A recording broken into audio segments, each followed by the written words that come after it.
I'm Luke Presley. I'm lead designer on Star Citizen Live. Hello, I'm Sherry Heiberg. I'm the archivist here at CIG. I'm Dave Haddock. I'm the lead writer over at CIG. Recently, I was on a Britison Con panel, and I got asked if there were any unsung heroes in the Star Citizen tech. Things that aren't flashy enough to get their own kind of featurettes or anything, but which make our lives possible kind of thing. We're building a solar system.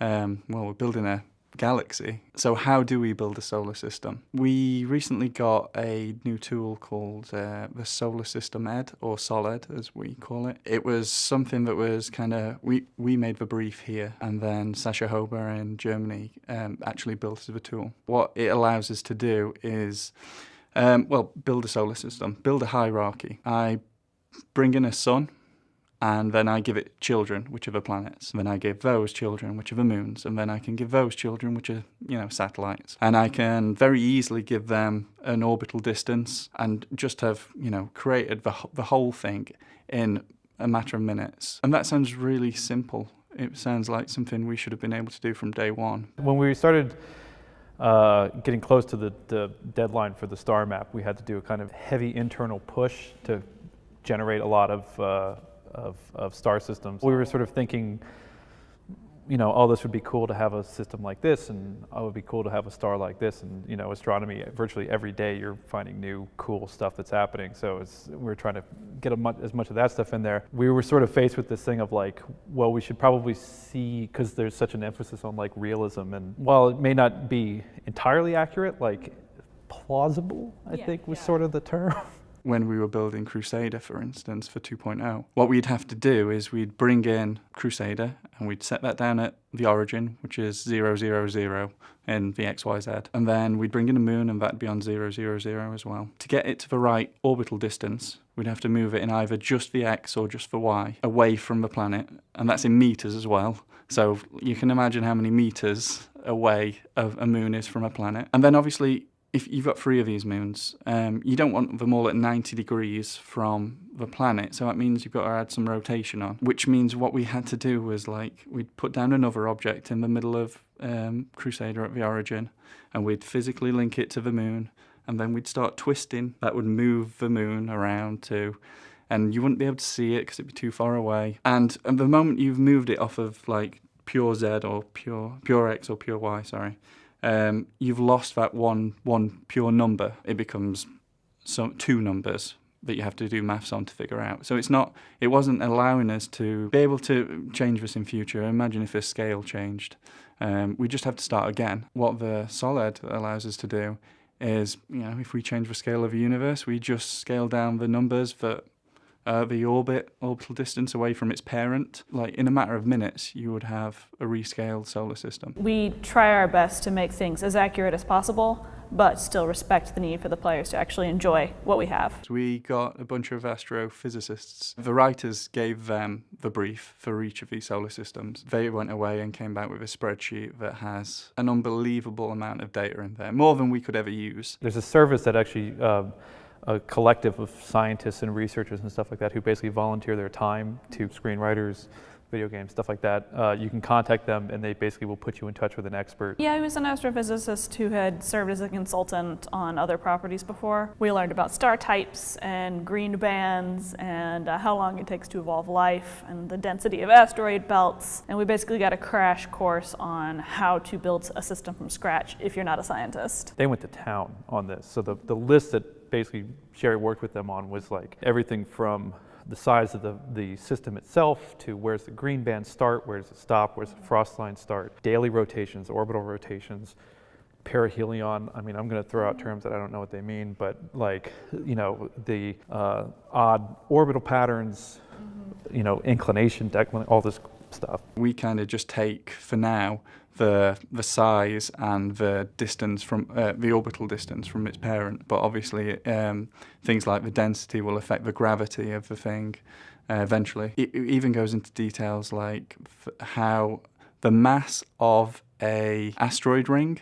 So if you took all the asteroids and combined them together, what the mass of that would be. It's extremely detailed, and these guys know what they're talking about. So our solar systems are going to be extremely realistic. Obviously, We scale it to keep it, playable, because, no one actually wants to drive around the Earth, but also, to keep the tech working. Like, we can't make any planet, say, bigger than Earth right now, so that means we have to bring everything slightly in so that we can do these super Earths like ArcCorp. They were able to build the systems with respect to orbit. They didn't want to cause like a bad orbital resonance situation, so the planets were a certain amount of AU apart and in a certain position so that the orbits wouldn't fling planets out of the system. So an AU is an astronomical unit. It's a standard unit of measurement used in astronomy, astrophysics, and it's the distance between the Earth and the Sun. It's used so that you can easily communicate vast distances in solar systems. Our solar system, for example, is around 50 AU, if you include the Oort cloud and Pluto and all of that.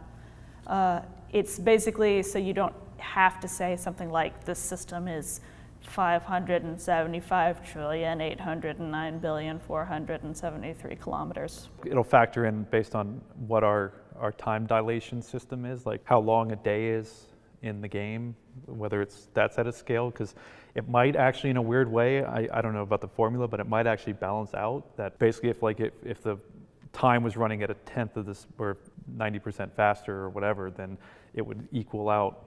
The distance traveled would make sense, if you scale it back to normal time. I think it was almost a year trying to get all the numbers in, and we went through many processes of going back and checking to see whether or not the numbers that they gave us reflected consistently with the lore we had given. Whenever we had questions about stuff that we wanted to make real but couldn't, we would talk to the astrophysicists and they would usually give us good ideas. There are some things that we weren't able to keep entirely real, like asteroid belts, for example. In real life asteroid belts, the distance between asteroids is so vast that it wouldn't pose an issue or an obstacle to any kind of race, for example. You would just mosey on through it. It would just be like going through regular space. Asteroid belts in our game are denser.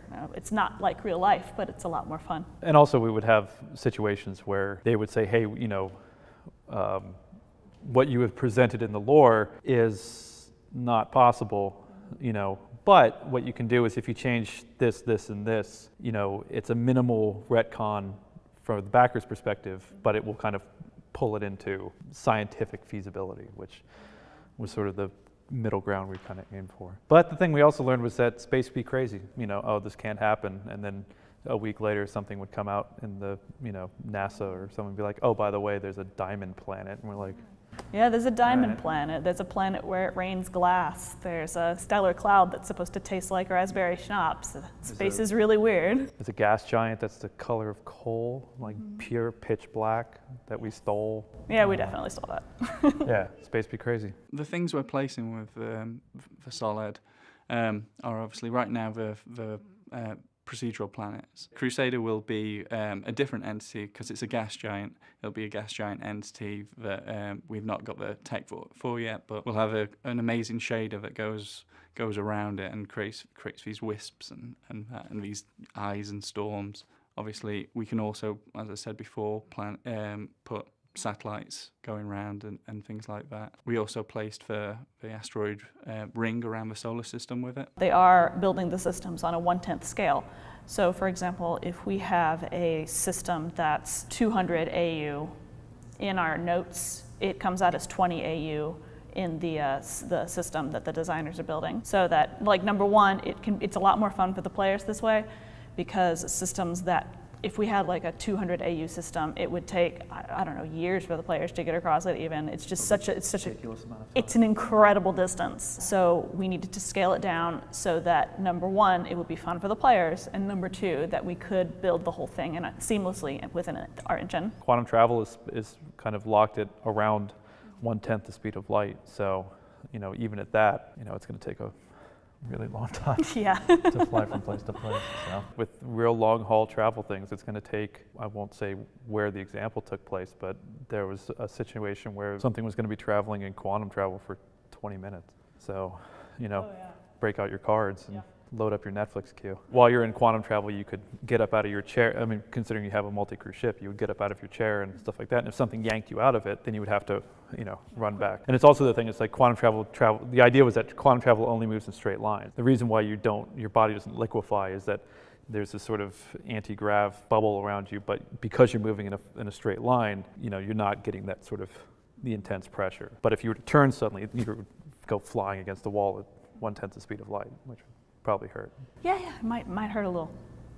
Just a little bit. It feels like this sort of adherence to, again, even at like a 1/10 scale. I mean, in 3.0, we're starting off with the moons of Crusader, and they're huge. It takes 15 hours to drive it, like around once. The interesting balance is going to be, how do we achieve this sort of like the crafted experience with the massive scale, like that sort of vast openness, but still feel like there's, that there's interesting flavors to all the places you go. My hope is that the players will see the numbers that we have generated for them, the care that we've put into designing these systems, and will know that they have all this information at their fingertips and know how real we want the systems to be for them. We would never be able to create one solar system, let alone, the hundreds of solar systems we're going to have to make if it wasn't for this tool. You can imagine like the amount of hours it would take to hand move these out, because the CryEngine was never built to do this.